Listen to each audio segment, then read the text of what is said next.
Welcome back to episode 2 of our Stormlight Archive Stonewalkers campaign. Last time, our party crossed the unclaimed hills and came upon a lone traveller being pursued by a pack of hungry axehounds. A dangerous and decisive battle followed, and the beasts were dealt with. The man introduced himself as Taszo, a stone shaman from Shinovar on a mission of utmost importance to recover a relic and return it safely to his homeland. Pressing onward towards the Shattered Plains, the party arrived at the Covenant Stone Crossroads just as a high storm began to roll in. There, a contingent of Alethi soldiers in Colin Blue had made camp, and among their caravans, our heroes learned more of Taszo's purpose. Within the caravan stood a prison wagon said to hold none other than Talanor Elin, the Herald of War, and Taszo revealed his task was to recover a lost honor blade. But, just as the party began debating their next move, the winds were split by a desperate cry, a young girl sprinting towards the caravan shouting for help. So, let's pick right back up where we left off and see what complications the winds may bring, and what opportunities might be hiding within them. Okay, we're back. We are back, and I notice there's no, where's our ambience? By the way, I want to give a nice special shout out to the Ambient Arcanist. They have composed some amazing Cosmere themed music that we're using. So we're going to be cycling through a couple of different tracks, playing it through Foundry, and I'll have a link to his channel in the description below. But definitely a really good vibe to capture what we're doing here in Stormlight. So, where we left off, actually, how is everyone doing? I know we just took a little bit of a break. We are treating this as a fresh new episode on the YouTube front. I ate sushi. I wish I had time to eat more sushi because that 10 minutes went by really quick. But I think I actually ate the perfect amount of sushi instead of pigging out on it like I normally do. I've still got my food next to me. I made 4 eggs and some toast. Oh, wow. You smashed through that. Did anyone... Was it just... I'm not sure if it's an Australian thing or what, but growing up, the way we used to do eggs in our household was we had this plastic little container that you cracked an egg into, and then you put like a little bit of salt on it. You closed it, and so you had like two little egg-shaped circles. Hey, who's climbing a mountain? Get back down there. I can't actually move my character out. He got stuck inside there as I was just messing around with the map. Yeah. You must be too close to the... let me get you out of there. I can't. I'm going to have to delete you. You don't. Oh no, we've lost the player already. Faz has died. He fell down the cliff. There we go. That's fine. Take them out and look around. How did I get here? Yeah. Was it just me with those egg things as well? Like you used to crack the eggs into it, you'd seal it up, you'd put it in the microwave, you'd microwave it for like 2 minutes, and the eggs would cook, and you'd have like round, thick egg patty kind of things. Did anyone? Yeah, like microwave omelet maker. Yeah, like a microwave omelet maker, but we didn't break the egg. You just cracked it into it, and so it would like cook with the white and then the yolk inside. No, just microwave omelet maker. Similar to that, but these were like smaller. These were like you had 2 eggs. Anyway, we're playing some Cosmere RPG. Who remembers what happened 20 minutes ago? Let me get my notes I've been compiling. I forgot to ask during our break. Can we please get a journal? Yes. I'll assign a journal page that everyone will have access to. Do you want do you want individual journals, or do you want Porque no los dos. Okay, we'll say party journal. We're doing it live. While we get into the swing of things, how are people finding play and finding Cosmere? I know you guys have done the Bridge 9, and it's a very linear thing. It's been a little bit linear until you guys got into the war camps, but you guys have free agency. Ask questions, talk to people, do whatever you like. Party journal. How are you guys finding it so far? It's good. I'm enjoying the system, so I really enjoy it. Yes. I'm Yeah. excited to see higher level combat and interactions because at the moment we only have 2 talents each between us. So Yeah. You it'll be nice to see what all we can do later. I mean, you say you want higher level or like bigger Interactions. contacts, interactions, yeah. Yeah. Because Interactions and Kaar combats, almost 'cause- died in the first round, and I was not expecting that. Wow. Well, the It dog, the Axehound did crit, so did crit. Hmm. All right. Did crit, and I don't think Sun's rolled above a 10. The rolls have been horrendous. I got a fucking nat 20, but everyone else seems to be rolling under sixes. It's all right. Episode 2, it's going to be different. That's right. You're using all your bad rolls now. it's a whole new day. It's a whole new day in session. So Yep. So everyone touch wood. I'm I've had a long running not issue, but I've got long running bad luck as a GM where I never roll well. I haven't GM'd in a very long time. And so far, I think I have hit every attack that I've rolled. So Nice. we're off to a good start. Thanks for that. If anyone else wants a journal, I'll assign them to you as well. But I've given you a journal there as a party one, and Faz, I've got a new one, and I'll give everyone else one shortly. However, where we left off last time, Taszo had just revealed that they are seeking what they call an honor blade. This is a thing of myth, of legend, held by the heralds. There are 10 honor blades, 10 heralds. From what you know, I'm not actually sure if anyone has really done much research or study into the Knights Radiant. The Herald of War, Talanor, apparently is in that wagon right over there. And as you're mulling over it, a commotion draws your attention. In the center of the two caravans, you're only noticing it now, but a teenage girl has run up towards the merchant caravan and is wildly gesticulates towards the road. Purple fear Spren gather at her feet, and her voice is frantic. Oh, we can hear somebody's keyboard clicking away. Someone's got a mechanical keyboard. Where is this coming from again? Elle just the- walked in and she's just like, there's some clicking. Oh, she posted in chat. Her voice is frantic. The wagon, it's stuck. You can hear this over the winds as you guys are drawn towards the merchant caravan to the south. The wagon, it's stuck, and Pa won't leave it. We need help, please. It's everything we have. The Alethi soldiers seemed concerned, but after a glance up at the gathering storm and towards their sergeant, they shift places, trying to ignore the small girl. Svelka looks over towards the guards and issues another demand like they did before. How can you not help them in a time like this? The guards ignore her pleas, and they fall on deaf ears. She looks at the five of you hopefully. What would you like to do? As her gaze is panning towards the party, Sun's already in motion to go forward. To Yeah. the daughter is like, show me where he is. Let's go. yeah, Talanor is following right behind Sun. I keep up in tail. It's no longer a search, it's a rescue.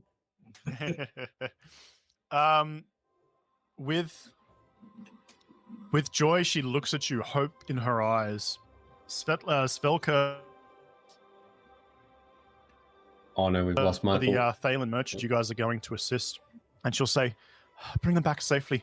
We'll make a spot for you. You'll be able to shelter here in the storms. Just get them here. And you run off to the southwest, following the road as the girl frantically runs ahead of you. As we transition to the map. The four of you enter. Oh, from the east side of the map, a can't zoom out any further than this, but Yeah, that's a bit awkward strange. on, it's a little bit awkward on the viewer. However, the girl runs ahead, rushing towards what you can see as a caravan, which is stuck in a very muddy, creamy pit, a small ravine of water trickling down from the north. The chull itself, it looks as if it's fallen at an awkward angle, getting stuck in the mud and is on its side. The man is frantically trying to pull the wagon as the girl runs up and yells, "Father, we've got to go." What would you like to do? The storm is approaching. You don't have much time. I assume Talanor and Sun just give each other that knowing look as they roll their arms, the strong man way. Okay. As you approach, it's not until if you guys just move yourselves up here, you'll need to be a little bit closer to help out. Yeah. That'll also Yeah, help so us get on the Talanor- one map for the viewer on Foundry. There we go. We can see everyone. Almost. Taszo is going to run up with his broken hand, broken arm as well. He looks very keen to help out, even though he's probably not going to be able to contribute too much as he comes up next to the girl. The man turns around and looks at you.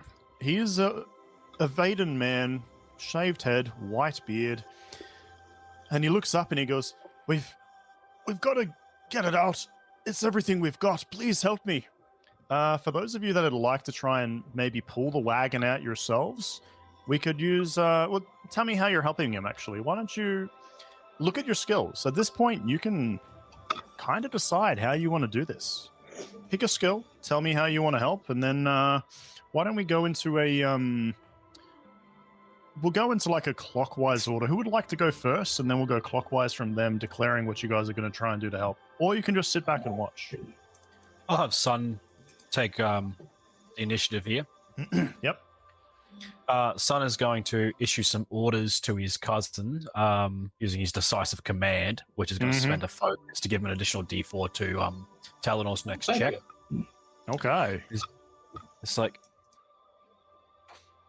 he's going to issue to Talanor. It's like, "Get to the wagon, give it a good shove for me, and we'll hold the chull off its side, and we'll just reef this wagon out of here and get." All right, get are you moving. trying to move the chull first or the wagon first?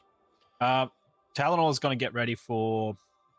I'm sorry, he's going to direct Talanor to shove the wagon, and Sun is going to shove the chull. Okay. And Storm, what are you doing?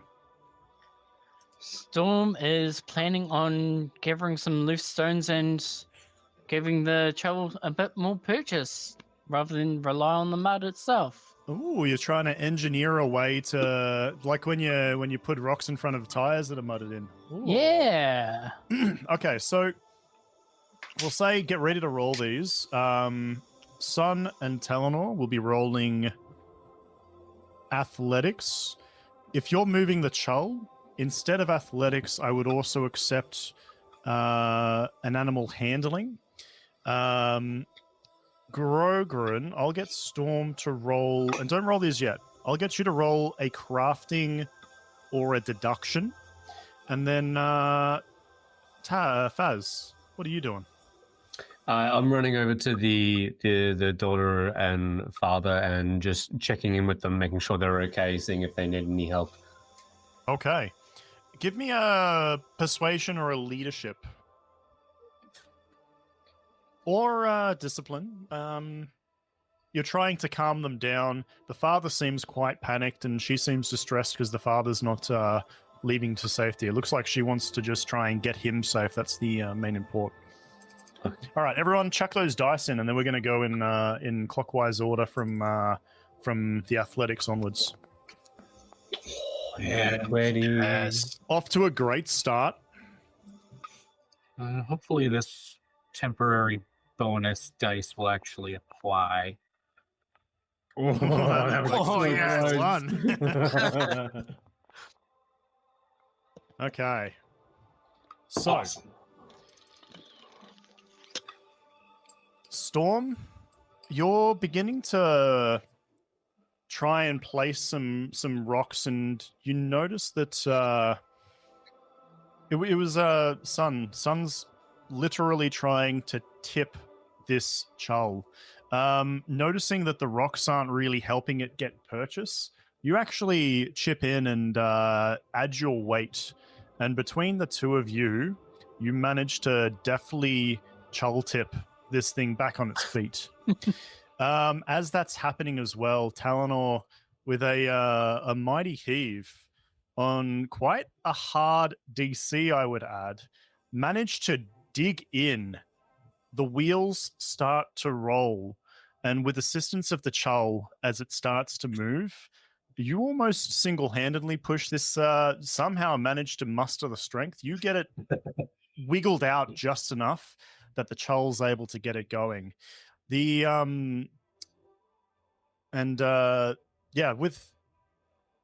with that opportunity, Fez that's 70 show. Faz, you managed to knock some sense into into this old man who's trying to get his wagon free. He sees clearly, and for a second there, he starts to weigh up whether or not they should just leave, and then the wagon starts moving, but you've managed to calm his motions down. The next interaction that you guys would have with either the daughter or with the old man, and he'll introduce himself as well, the next person to interact with either of them will have advantage on their roll. The wagon starts moving. And the fun thing about this is I can actually make that happen. Oh no, it's locked. There we go. Da da da da da da da da da. It looks like it's actually part of the map. Dang. Oh, shit. As you manage to push the wagon out of the way, out of the mud, Fez and Storm, give for me a perception or a deduction check. Fez, because you're looking at the wagon move, you're talking to these people. The man himself is still stuck in that mud itself. And Storm, you were down in there trying to build bracing with the stones for the chull to get foot. You guys were a little bit close to the mud. Give me a perception or a deduction. 8. Okay. Oh, no, 13. Okay. 16. Okay. So, you're able to tell, looking at the man himself as he's climbing out of the mud, he'll introduce himself and say, "Oh, Touch Rubbin, you saved my bacon there. Yes, we have bacon in Roshar, don't question it." He holds out his hand as he tries to get you to help him pull him out of the mud. And the girl kind of breathes a sigh of relief as he comes out. You catch a glimpse of the mud, however, and notice something peculiar. It looks as if this creme pit isn't made naturally from the passage of water. It looks like parts of it have been intentionally dug out. Storm, you look into the creme, you were a little bit more focused on the chull itself. It passes you over, but Faz does notice that it looks like this this pit of creme that the caravan got stuck in doesn't look naturally made. It looks like it could have been instigated or man-made. As he brushes himself off and chuckles heartily, and he goes, "Well, we better get a move on. The high storm should hit any moment." As I pull him out, I kind of say to him, "A long ways to go. Lucky we came when we did." And then I look over at Storm and say, "Do you notice what I'm noticing?" Storm will look to the cream pit once more and try and use more awareness in focusing just on the chull. Yeah, pointed it out. You need to check it. This smells of an ambush. As the thoughts cross your mind, you hear calls and shouts start to come from the direction back at the war camp, at the caravans. Ted looks up and he goes, "What is the commotion? We should get moving." And as he starts walking forward, a crossbow bolt lands and hits into the wagon just next to him.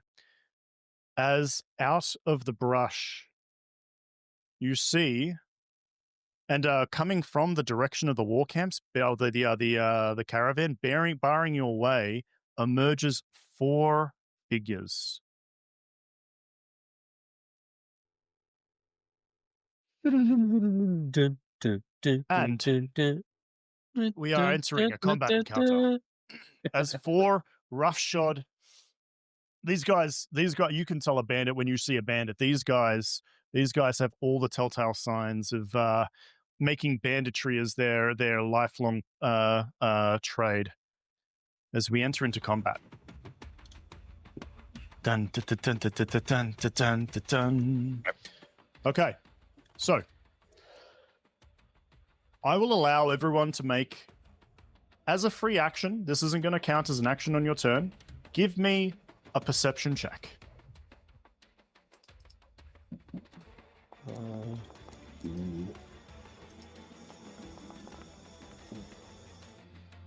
So close to him. Roll it up. It did roll. There we go.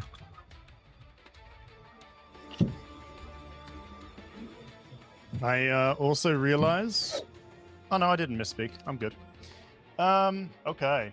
Anyone that did beat a 12 DC, which we have a few. We've got Sun and Storm coming in at a juicy 17.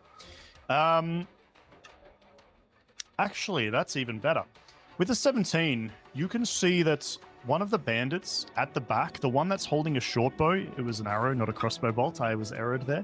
On his hand that's holding the bow itself, you can see on the inside of his wrist, as he starts to lower the bow, what looks to be a green tattoo. Who would like to take a fast turn? Everyone, the only one I'm not having in my initiative order is Talanor. Let me pull you in. There you go. We'll grab these guys. There we go. Who would like to take a fast turn? I'll be going slow. I'll do a fast turn. Okay. Nice. You've changed yourself to fast. What are you going to do? Talanor is going to essentially just run up into position. This creme pit doesn't count as it counts as difficult terrain. Getting through there, I'll need you to make an agility or an athletics test. Okay, I'll make an athletics. Okay, you're going to try and leap your way through it. Yep. It is still going to be difficult terrain. However, you do manage to get through without too much of an issue. So you've got 25, so 50 foot total. I'd say you could move 40 feet. We'll count 10 feet of that as difficult terrain.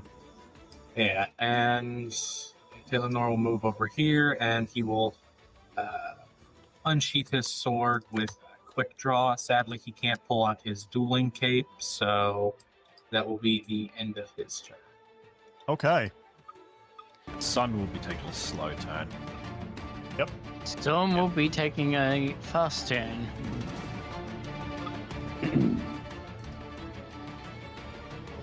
Okay. Take your fast turn. Do it. What are you doing, Storm? Seek Quarry and Sling Strike. Okay.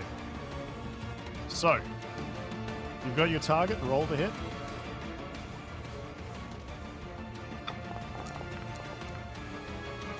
Did you notice how, like, you did a little sling throw rock at him? That was cool. Ooh, that's okay. That hits him for a juicy 7 points of damage. As you, what are you aiming for? Body mass? Just this cheek. To try and scare him away more than anything. Okay. It does. It clashes straight into him. He almost drops the what is he holding? He's got a mace. He almost drops the mace that he's got in his hands as it strikes true. Though we got 2 actions. Going to anyone else. Last chance to take a fast turn before we go to slow turns. Before we go to NPC fast turns. Okay, we are going to NPC fast turns, of which there are none. Player fast turn, slow turns. Who would like to take a slow turn? Sun will take his slow turn. Okay, go for it.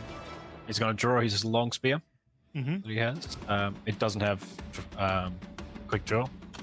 He's then going to move 20 feet upwards. Yep. And let me just select it. Move him. There we go. 20 feet upwards. And then he's going to brace.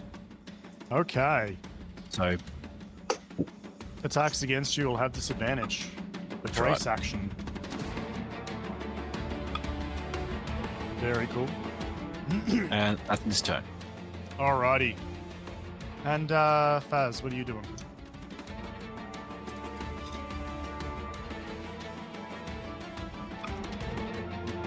Are you talking, Faz? I can't hear you.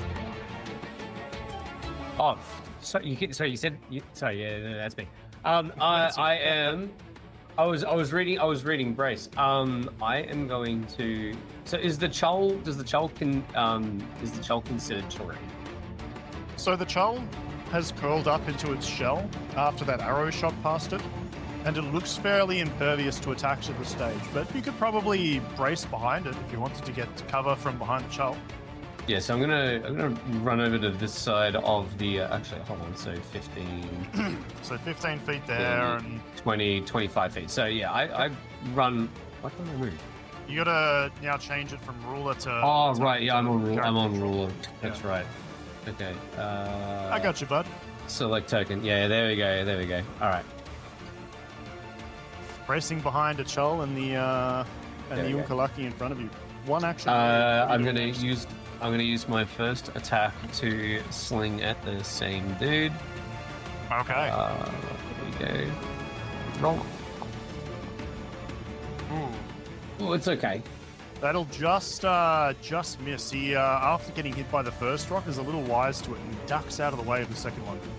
And then I use my third to brace. Okay. Bracing behind cover. Next up, we have. Sorry about that. Taszo stands in front of the 2 civilians and puts his good arm out, trying to protect them, and he ushers them backwards. So he's actually going to use his turn, moving himself and the group further back away. So they're going to use their turn as well to get out of there. The bandits who are attacking you, these 2, one of them is going to charge forward. The other one is going to charge. How much movement? He's got 25 feet. He can make that. 25 feet forward. 2 arrows are going to get shot out by the 2 bandits at the back with their short bows. The first one is going to go towards Faz, and the other one is going to go towards Storm. So the first I feel like the one. token. I feel like the tokens might be around the other way. You got clubs on these back dudes shooting arrows. They all have short bows, and funnily enough, the guys at the front, when you double click them, have the same picture. We're using theater of the weapons. And you threw me off, my man. Sorry. I Short bow strike coming in at you for that. Also, before anybody gets targeted by attacks, you can use your reaction and 1 focus to take dodge. That is true. You can take the dodge action. Would you like to retcon and say that you would like to take the dodge action, trying to jump out of the way of this? Well, this attack came at you No. with disadvantage anyway because you're bracing. yeah, I'm bracing. Which luckily 20 would have hit you, but the 9 does not. Storm, the top bandit at the back, is shooting at you with an arrow. Would you like to do anything about it? No. All right. So, Here it comes. The shot flies true, sinking into... Where would you like to get hit? Where would you not like to get hit? I reckon this It is would probably like a ideally juicy not- shoulder shot. Yeah. Yeah. Yeah, it's like just above the lung, right into the shoulder, as it digs in for 5 points of damage, hitting you with a 17. So you can just click the red heart damage, and it should automatically count your deflection value if you have any, and that'll automatically apply damage to your character sheet. The bandit that's charged towards Sun, he's going to use his momentum to cancel out the disadvantage that they got from your grace, making this a regular to hit as he swings down at you with a mace. Coming in with a juicy 2. Does a 4 hit your physical defense, Kaar? No. Swing and a miss. What are your weapons? What are you wielding? Long spear. You're wielding the long spear. Have you got a description on how you're keeping him at bay, or would you like me to use some theater of mind? You can. It comes in deflect with his a- attack, yeah. Go for it. So this bandit comes in for charge. Sun just does as in practiced 1,000 times, spinning the butt end around the shoulder of the bandit and just pushing him back behind him. Very nice. The one that's charged at you, Dipman, Talanor, would you like to do anything before the attack comes in? He's I would brandishing, like to charging make at you the with a mace. reaction. Yeah. I would like to reaction dodge. Taking the dodge reaction, consume 1 focus. As this one, That using the momentum of his charge, is swinging at you with his mace with regular, so he loses his... Actually, we did that slightly wrong. When you apply disadvantage on an adversary, the player gets to choose where the disadvantage gets applied to. You could disadvantage my attack roll, or you can disadvantage my damage. Which would you like to do?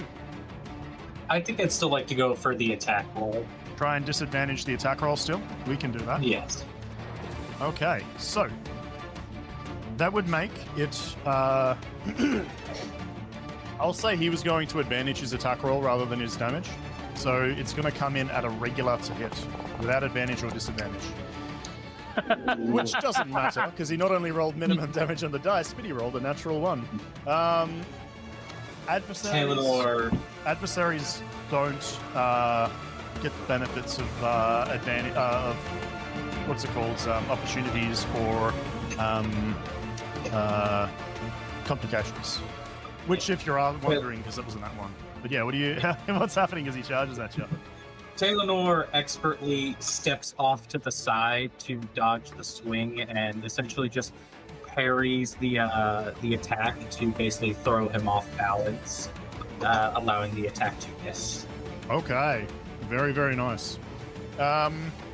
Both of them are then going to attempt to trip the 2 of you, because I remember they're doing slow turns, which means they have an extra action. So the first trip is coming in, expending the focus against Talanor, which isn't going to manage to trip you.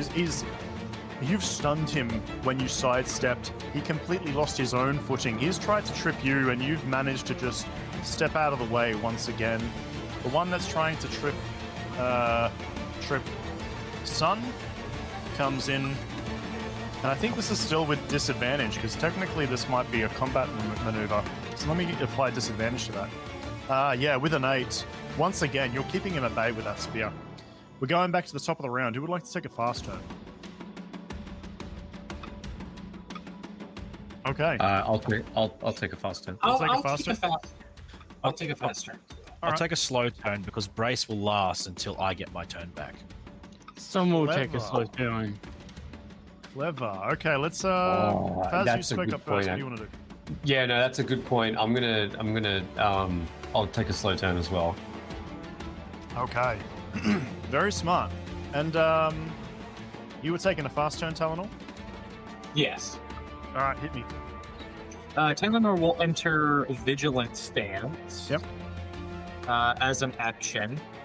And upon entering Vigilant Stance, he can enter another stance as a free action. He will enter Flame Stance next. Okay. Chuck it in chat for us. Also, trying to there's a token. And then I'll enter Flame Stance, Talanor's preferred stance. This will give him advantage on Intimidation, and when only one enemy is in reach, and no allies are gain a extra attack or gain advantage. Mm-hmm. And I'm going to make one attack, one strike with advantage. With advantage, very nice. Okay, roll the hit. 6. Oh, I believe he's too stunned by your good work earlier, but he's not going to take a reaction himself. Gotcha. Hopefully that rolls at advantage properly. I forgot to target him, my bad. That's okay. 19 is still going to hit. So, let me select him. As how are you attacking him? What are you doing with your longsword? After doing the sidestep, Talanor enters his stance as it quickly swaps into flame stance before going for a decisive upward sweep right underneath his armpit to hit the arteries there. Which you do. So with the upward sweep, you manage to sever the tendons as well that are connecting to his right arm as he's got it raised with his club, his mace to swipe at you. The arm goes limp, blood spurts out, his eyes roll back with a little bit of shock in his face for being felled so quickly. He collapses to the ground dead. Next. That will be the end of Talanor's turn. Okay. Anyone else would like to take a fast turn? Nope. All right. We're going to move to the NPC fast turns. Taszo is going to get the people forward and they're going to start huddling underneath the rock. While it's closer, they've got a fair bit of cover there. And the bandits that are at the front, he's going to take his fast turn as well, swinging towards Sun. So he still has disadvantage. How would you like to apply that disadvantage? Disadvantage is still going on to attacks. Onto the attack roll still. So he no longer has momentum because he's not charging in at you. So...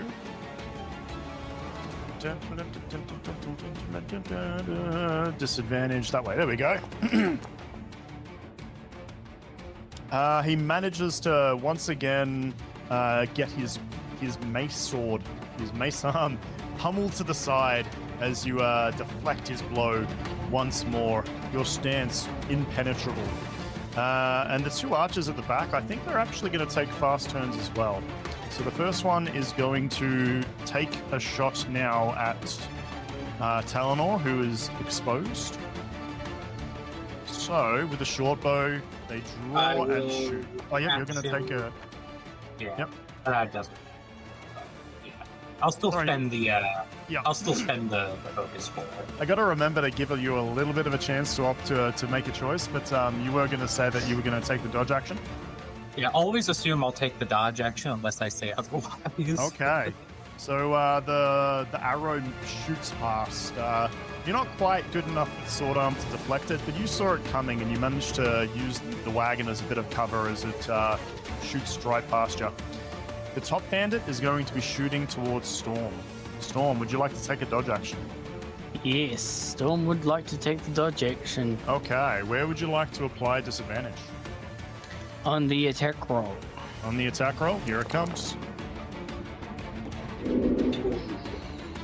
I'm going to say, and I normally wouldn't do this, but as he's drawing back, the arrow doesn't fly forward because in his urgency, he's pulled too far and he's actually snapped the string as the arrow shoots off into behind him, and the string whips him angrily in the face. He growls and drops his bow, and second action, he's going to draw the mace on his sheath and then this one's gonna like move forward and kind of like hunker by the rocks. He's not getting a mechanical advantage, but he's just moved. That is the his turn's done. It's now slow turns for the players. What would you like to do? Who's going first? I don't mind. gonna- I'll let someone else go first this time. That's right. I'll attack the bandit at the top. Yep. Same thing I did before. I'm gonna sling attack him. Okay, roll to hit. So target him, roll to hit. You already have, good. Well, Well, that'll do it. As where are you aiming for? just between the eyes. Yeah, no, you do manage to hit him. It's more to like the top left of the head, like just above the temple. It makes his eyes kind of glaze for a second there, and then he snaps them back towards Sun and yourself. First action done. Second action, what are you doing? Second action, I'm gonna. I can't move, heal, and then move again, can I? I can only do them all. I mean, you could. Can you break up movement between actions? I'm not sure. No, it's No. one or done, sadly. So you can move and heal, and that would be your second and third action if you want to Yeah, that's right. use field medicine. I'll run behind this Storm. Run behind Storm, Yes, Yep. Storm. and I'm gonna field medicine in. Okay. So click your one action field medicine, and then it should automatically do it. So what's your... Actually, you need to roll a die, Storm. Roll your recovery die. Does that cost focus? It It costs did, him one yeah, focus. to one do that, focus. So both of them one focus, or just him? yeah. Just him. Just me. Really? Yep.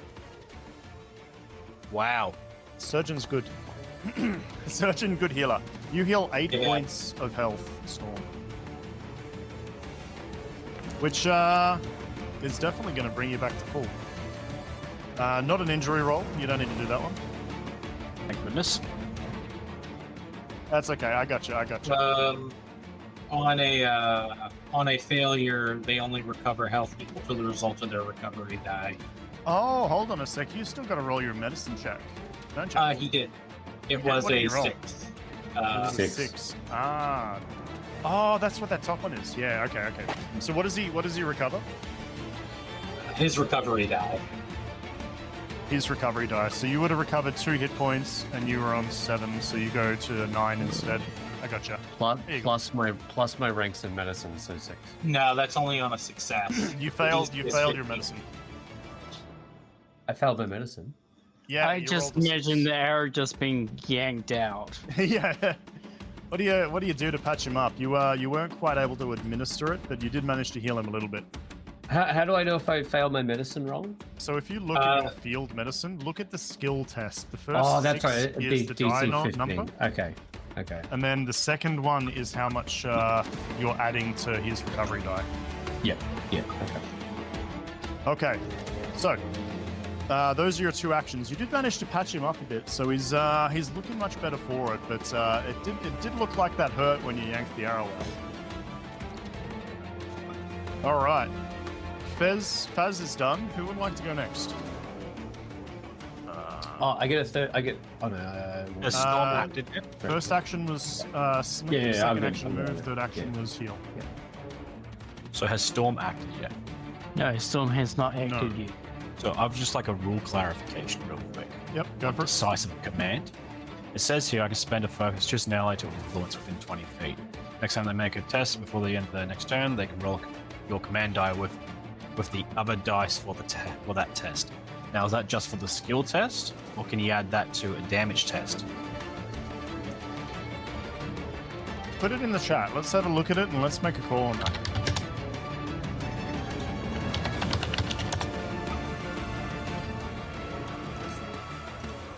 After rolling, they can choose one die roll from that test other than the plot die and add the command die to that roll, which I assume would include damage dice. So the handbooks themselves have a little bit more information when you look at like the proper text in those classes on the path skills. Does that say it in the actual book? Yes. There we go. I've Very, got books open. Interesting. So he could add that to his damage die instead then, Mhm. if that is correct. Alrighty. So, Sun is going to start off with striking out with his long spear at this bandit that's been so aggressive. Yep. Try and put him in his place.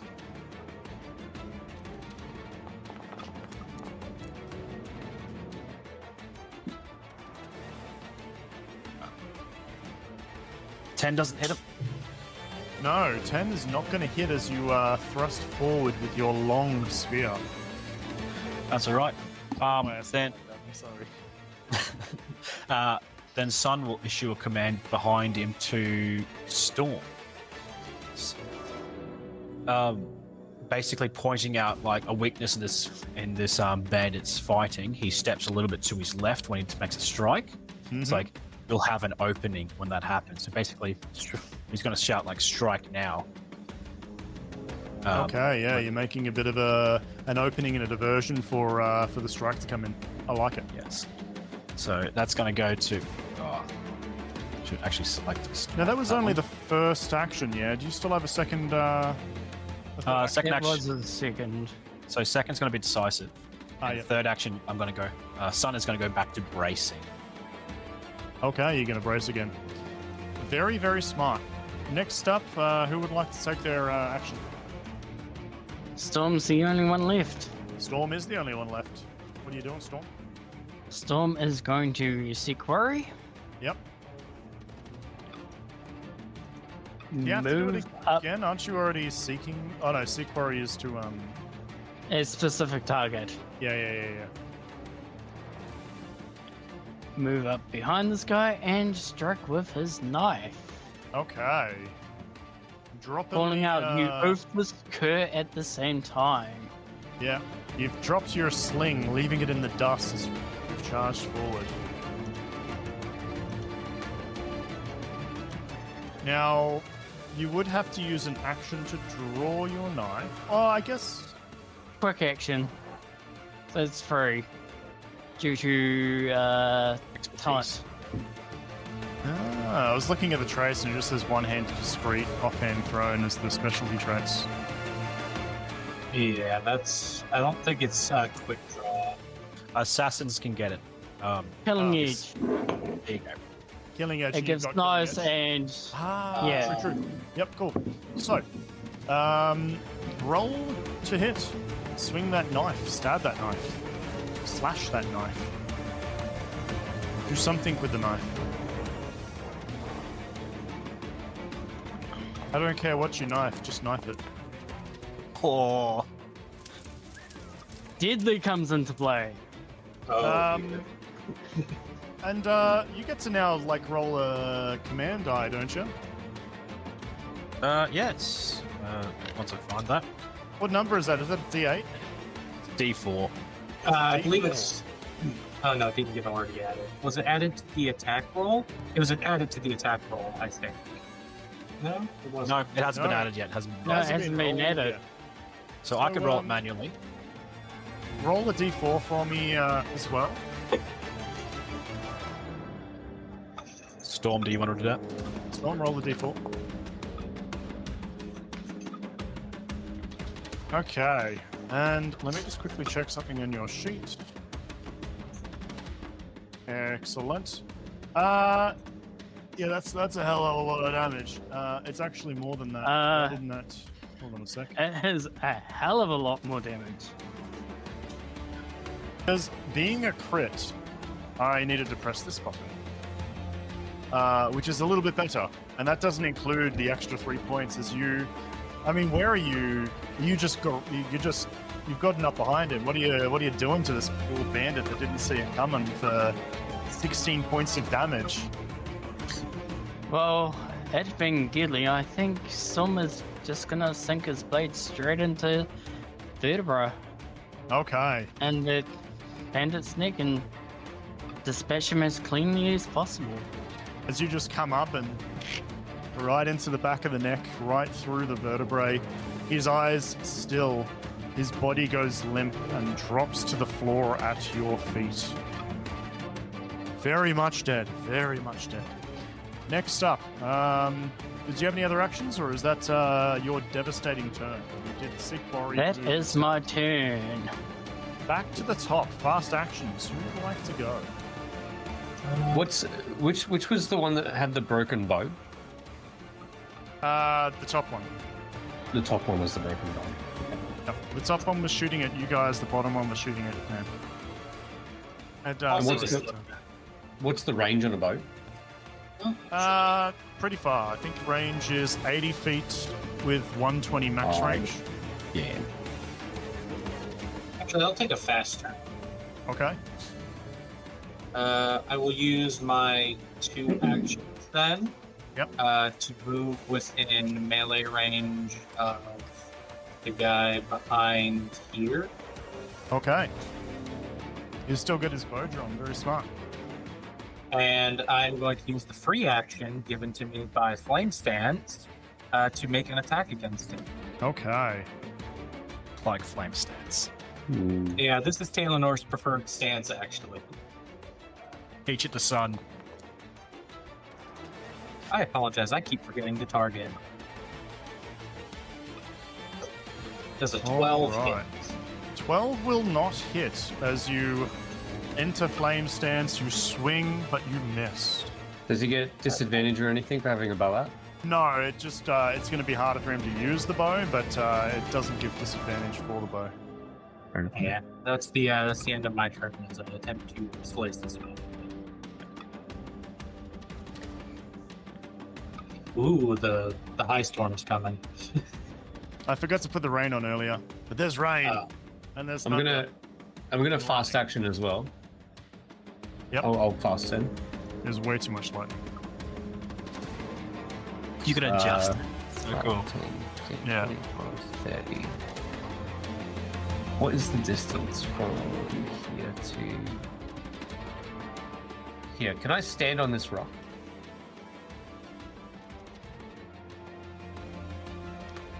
You could stand on that rock. Yeah, it's not that high. It's more slanted into the ground. That was round. Yeah, you don't even need to do a skill check. Just jump on that thing.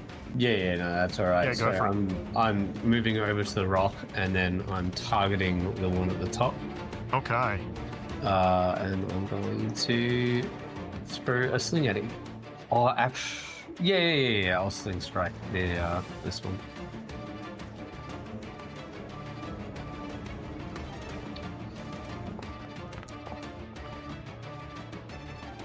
Terrible. Still works. Okay. Yep. Let me just double check something actually. Hold on a sec. I got to go back to the Ooh, particle that thing. looks nice. 12 is going to hit him. As the rock manages to catch him in the gut, wounds him a little bit, and this is the poor man that's lost his bow and drew his mace. So he's going to take the damage on that one, as you've taken the breath out of him as he's starting to question his life. Anything else there, Dr. Fazar, Ilian Bonder III? No, that's all. Those are my 2 actions. Okay. You're Dunskies as well. You took a fast action, so I'll bump you up to the top. Who's next? Anybody else? Fast turns? No. All right. Fast turns for the bandits. One of them seems to hear something off in the distance, and if you'd like, I'd allow anyone to make a perception check. I'll do it. Sure.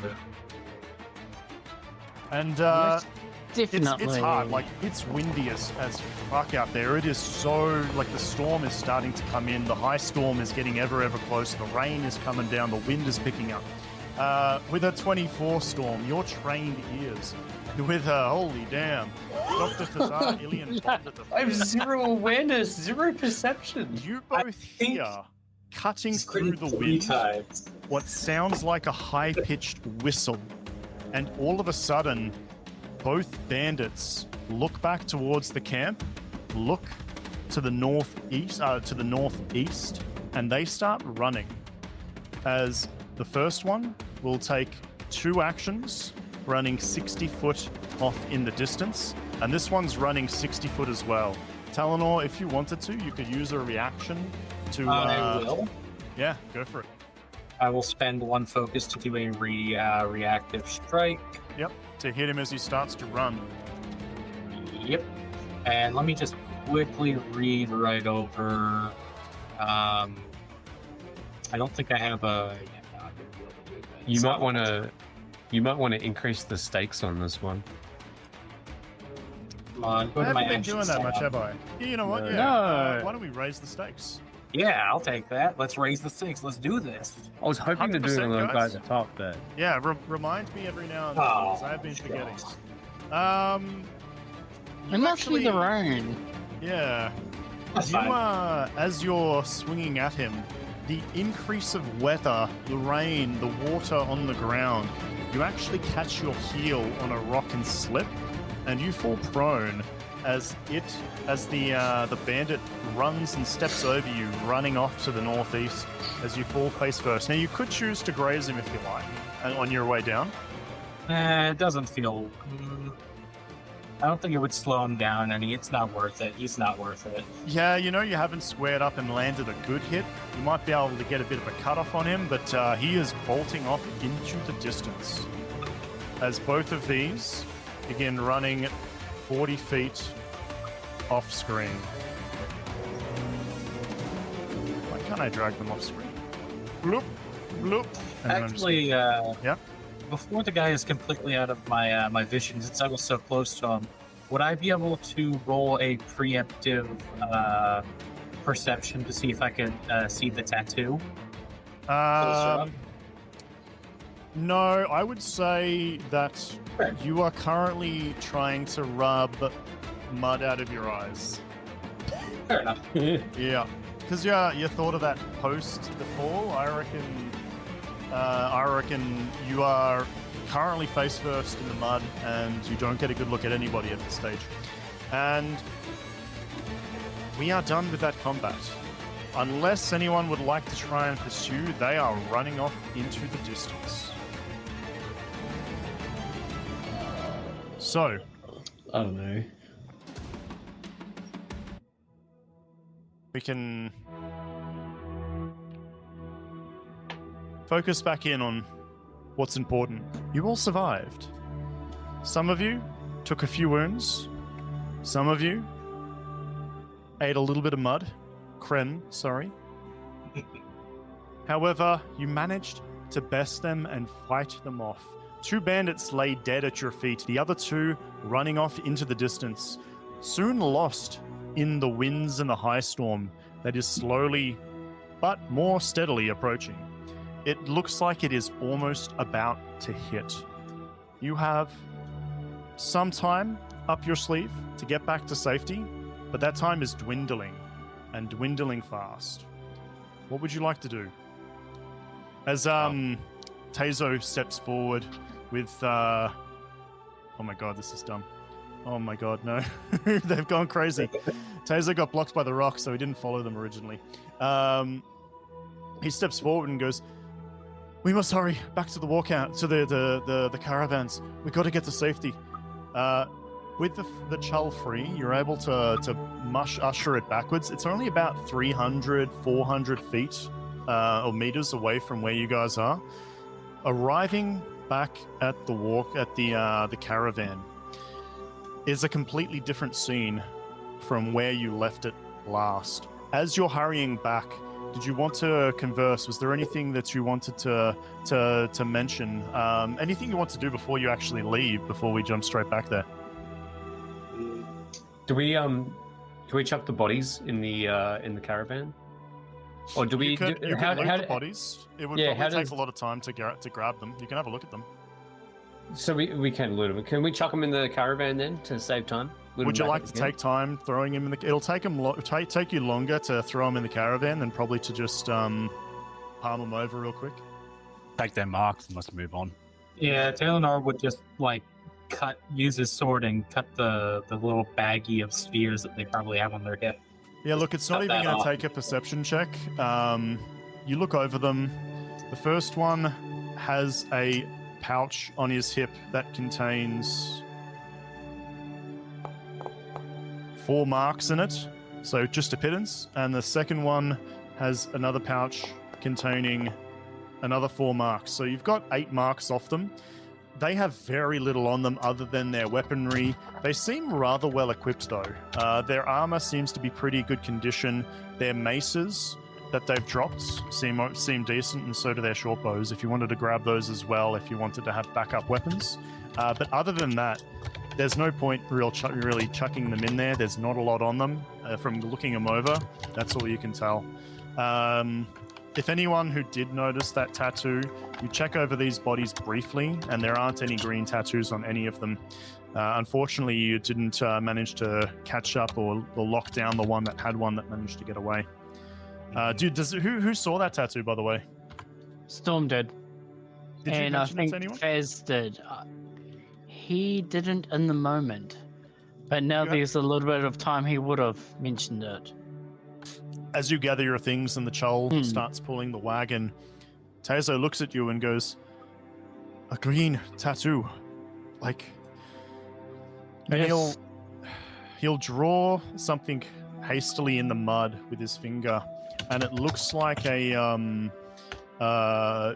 Actually, I could probably pull up an image for it. I think I have an idea of what this is out of character. It's green. It's essentially green slashes that kind of look like. You know what? I don't think I've got a good picture of it in my book. It's green marks that go down in vertical lines, kind of meeting towards a point at the bottom of it. He didn't get a very good look of it as well, so it's a pretty shoddy drawing, but it does look reminiscent to what you saw. Also looking over the bodies. Tell you what, if anyone wants to try and ascertain some information on that tattoo, I'd allow a lore test, but it's going to be with disadvantage because you haven't had a good look at it yet. If anyone wants to roll a lore check. Don't threaten us. Nope. All right. So moving back to the war camps. I don't know how to I'll get roll rid with of this active token. I'll roll with the disadvantage Yeah, okay. for lore. Would Storm be able to roll with advantage because he got a decent look at it? You didn't get a great look at it. You can roll with disadvantage. You weren't close enough, and it was a tattoo on the inside of the arm. What did you roll actually on your check? I got a 15. Oh, sorry. Originally, when you looked at it, what did you roll? Do you remember what you rolled there, Grogrin? Let me look back I'm on scrolling the back up to the chat. A 17 Without an opportunity? without an opportunity. I would say that you could roll with disadvantage. You didn't get a good enough look at it to roll regular, and you're probably not trained in this kind of information to garner any further advantage. With the 15, Yeah, Storm doesn't know shit. even with a 13, you wouldn't have quite made it. But with a 15, it rings a bell to teachings that you once received in your adolescence, Talanor. That it's reminiscent of the markings of the Herald Parlor, or Parlor known in the West, Palia in Vorin, what the Alethi know them as, one of the heralds. As you move forward, however, there's not too much time because you guys have to usher on and move quick. It's getting to the point where it's hard to have conversations without yelling. The high storm is starting to pick up. And you move back towards the war camps. As you approach, and we'll bring us back there on the map. That's the wrong one.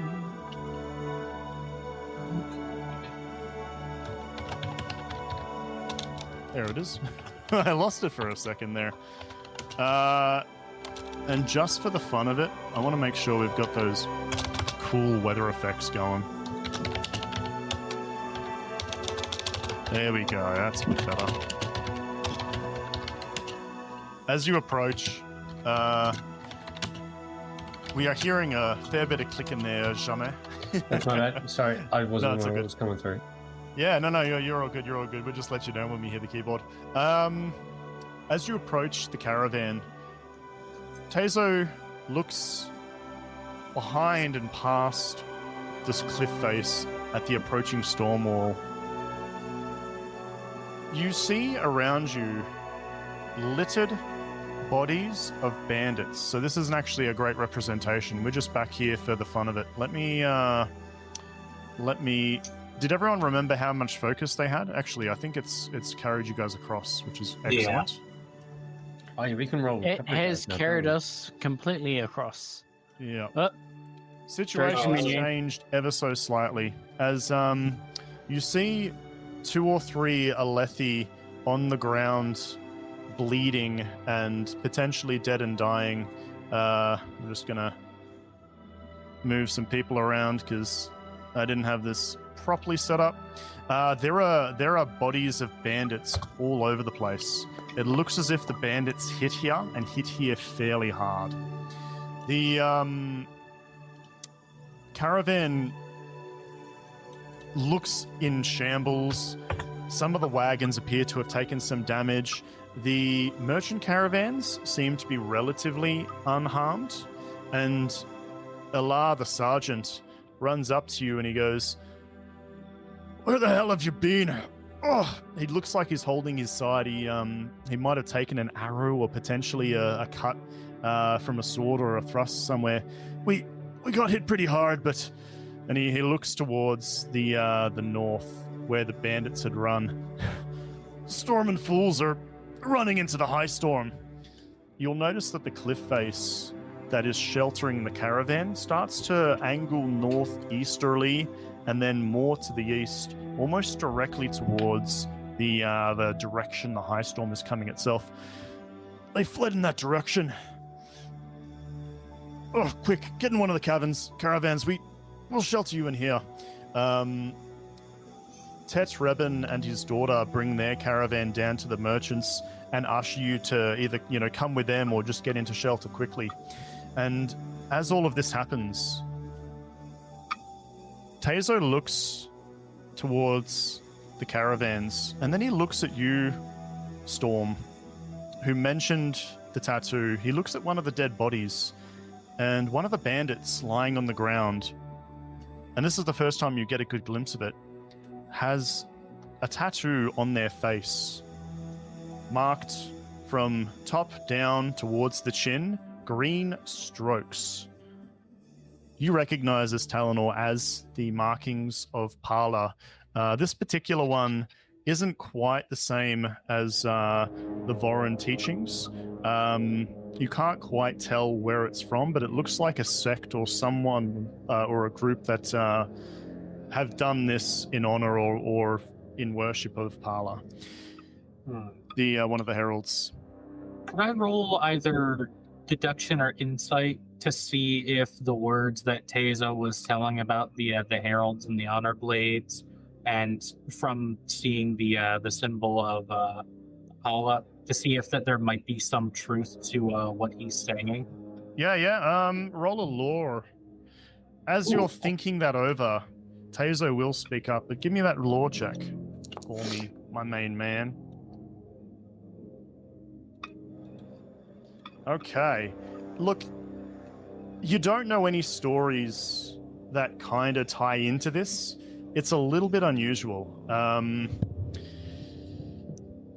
You don't really know anything about the heralds other than that they fought for mankind in the Desolations. So it's a little bit tricky to kind of pin anything down, but there's been some unusual activity. You're almost starting to believe it yourself, starting to see another marking of one of the heralds here, of all places, and on a bandit, of all things. After the very same people attacked this guy going for a blade, supposedly. Precisely. So,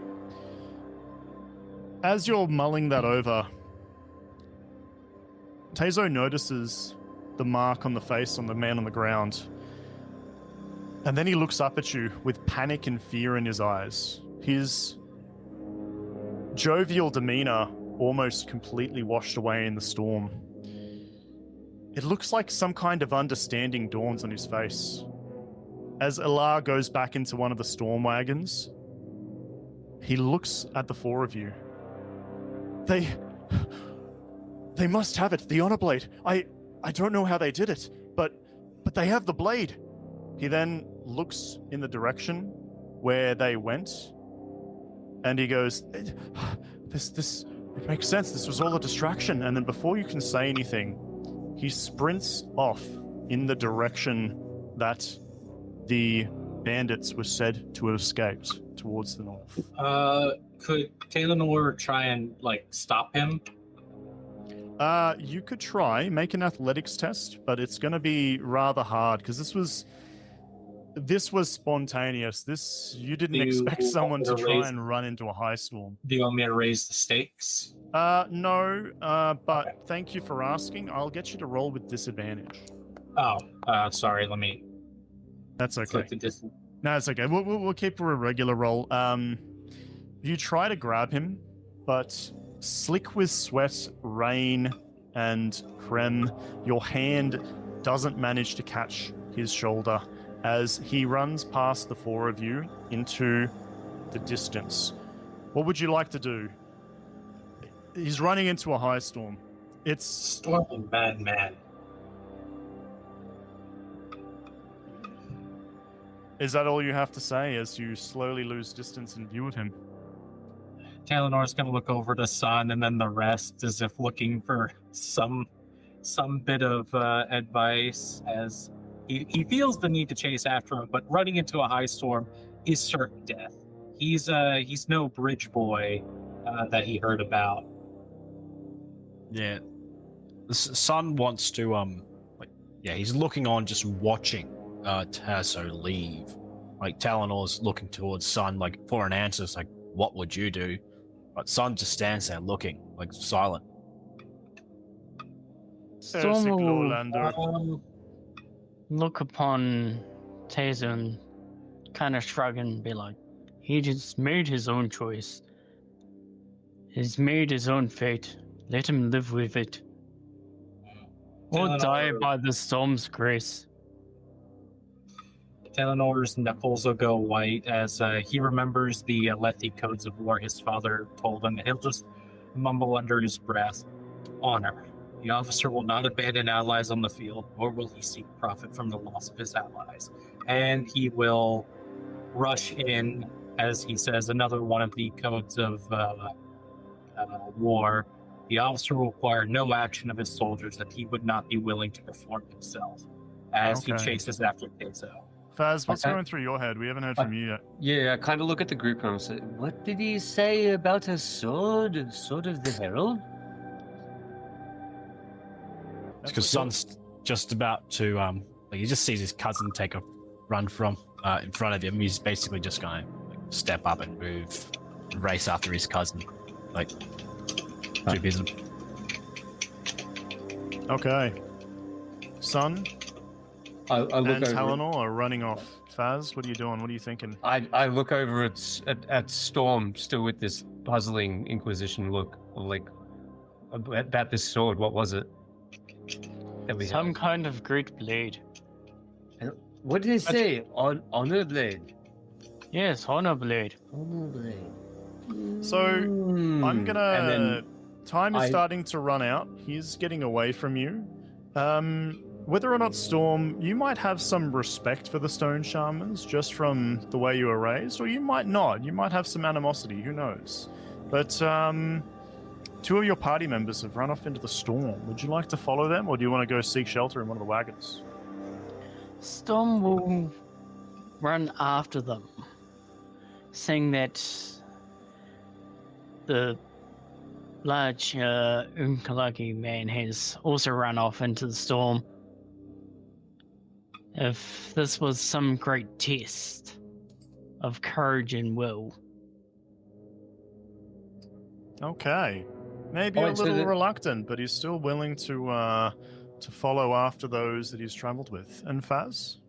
So the big dude had run off. Yeah. So all the other three, Talanor. No, just the dude in here.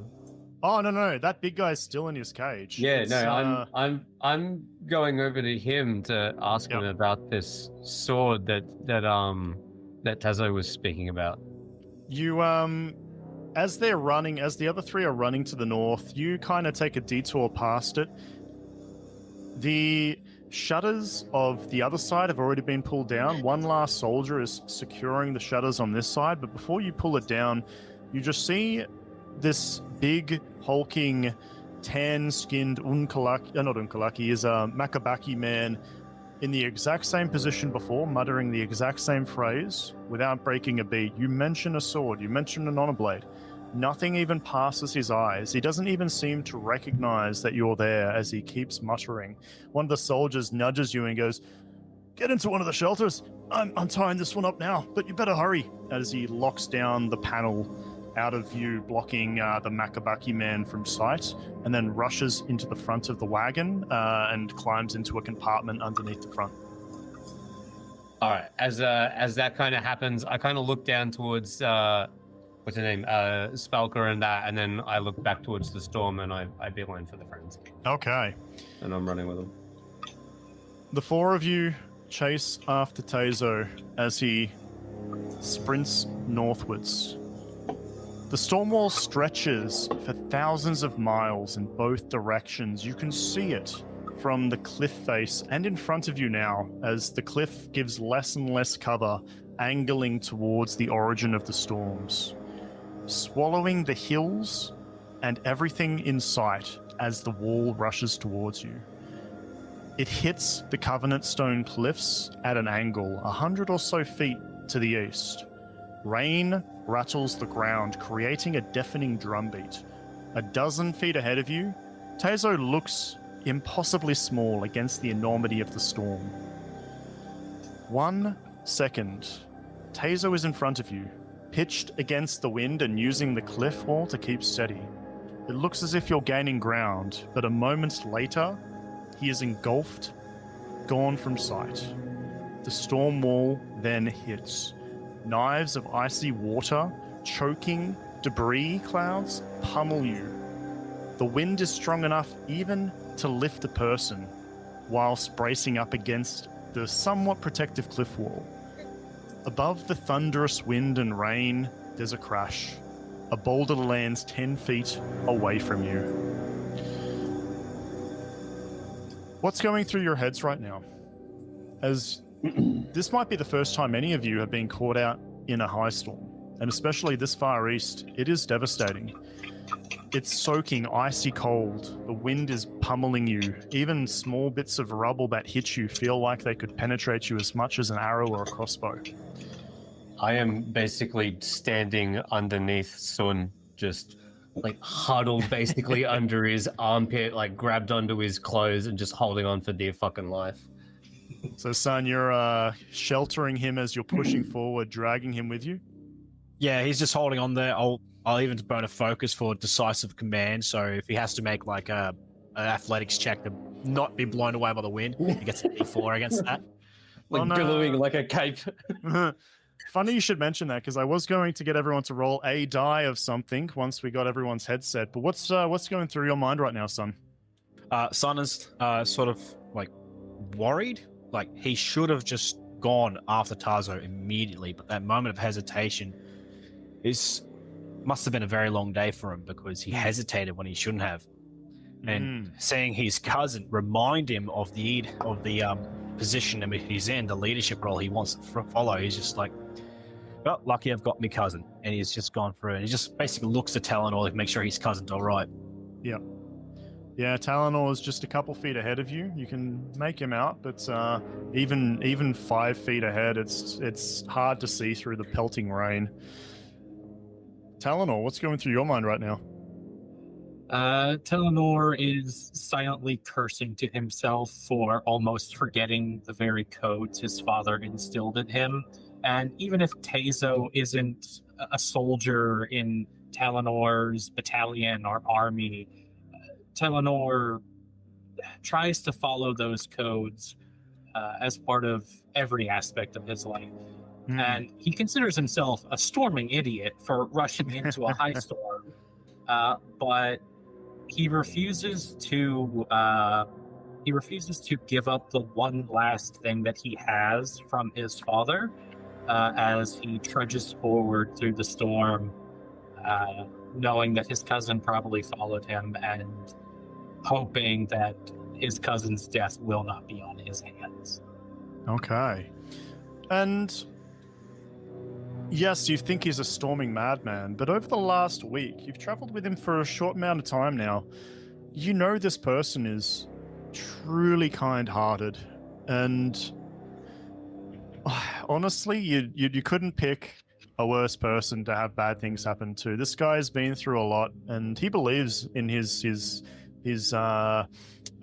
mission. Like he's showing ample amounts of dedication to the cause and believing in what following through with what he believes in, madman or not. How about Storm? What's going through Storm's head right now as you're pushing forward into a high storm? Storm will be almost reverently tracing the lettering upon his face and going over what those letters actually say in his own mind. Almost like a mantra. Interesting. You're detaching yourself from the situation, perhaps? A little. I'm gonna need everyone for me to do an athletics or a survival test as you're pushing into this high storm. Raise the stakes? No, not at this stage. All right. Adding a D4 to which character was it? I think it was the Doctor. That's it. The good doctor? Yeah, he's got an extra D4 for his test.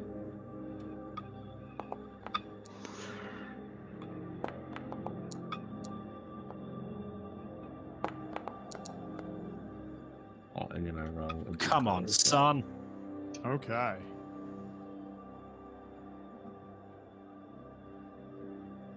So, as you guys push forward, Faz, Sun, and Storm. Hold on a sec. I've got. The D1 was to add to. Talanor and Dr. Fazar Ilian Bonda III. You both take 1 point of damage as you get buffeted by the winds, throwing you into the cliff face. Rocks, debris, pebbles hit you. For poor Sun and Storm, however, the turmoil, the tumultuous wind is enough to bring you to your knees as you fall into the ground in front of you. Both of you will take 2 points of damage, whereas the other two only took 1 point of damage and didn't fall prone, as Sun and Storm fall prone against the wind. I'm going to get everyone also, please make for me a discipline test.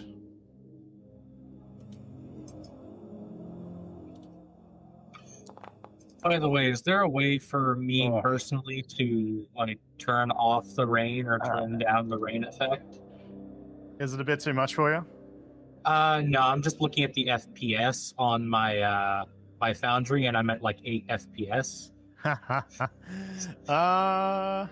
No, I can turn it down. I can tell you what we're going to do is we're going to scale this down just a tad. Take the density down a little bit, speed down a little bit. That should help, hopefully. Yeah, I'm back up to 60 FPS now. There we go. Now it's just a slight bit of rain. All right. I'm missing one discipline test. Storm. Here we go. So. Oh, I closed my book. There we go. Talanor. While pushing forward You don't see the other three of you behind, but amidst the struggle and the fury of the storm, you notice a repetitive sensation of something bumping against your feet. Searching for the source, you find a rough stone, not much larger than a pebble, circling swiftly around you. As soon as you notice it, the stone begins rolling away in the direction that Taszo was last seen heading, to the northeast. As the unusual stone bounces along the ground, the sky lights up with lightning, illuminating 3 humanoid figures standing along the cliff wall, not but a dozen, 24 feet ahead of you.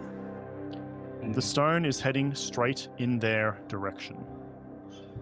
Talanor will unsheath his sword, and finally, now that he has the action for it, he will pull off the dueling cape that he has on his shoulder and wrap it around his arm, his shield, and he'll enter vigilant stance and run towards the 3 figures. Okay. He knows shouting won't do anything in the storm, and that his friends won't be able to hear him. So he's just going to have to hope and pray that they're going to be okay. Sun is with them. They'll be fine. Being the one at the lead, you hear this a bit more clearly than the others as you push forward. The lightning has stopped, blocking view once again, but you still keep moving. You, however, do hear some voices cutting through quite sharp, and one of them sounds a little upset. "You said you wouldn't kill anymore." And then another voice cuts in. "It was necessary, Kayana. I foresaw he would lead others to us." As you see, in the distance getting closer, another strike of lightning as this image unfolds in front of you. What? A tall, statuesque, golden-skinned Iriali man stands calmly in the storm, his long green robes whipping in the wind. In his hands, held almost tenderly, is a long, spike-shaped shard blade. Beside him, a Reshi woman looks upset. Her straight jet-black hair frames a round face, and her brown cloak matches the the muted browns of the surrounding hills. A third figure, an Alethi man with a shaved head, stands armed with a sword. The same green glyphs adorn all 3 of their faces that you've seen before. At their feet lies Taszo. He groans and clutches his side, from which a dagger protrudes, and blood mixes with the driving rain. Next to Taszo, a small stone gently bumps into his leg. "We need to keep moving." The golden-skinned man's eyes flash a brilliant green, and eerily, his head immediately snaps in your direction. "Veth, there's more. Deal with them." And that is where we're going to leave it for today, I think.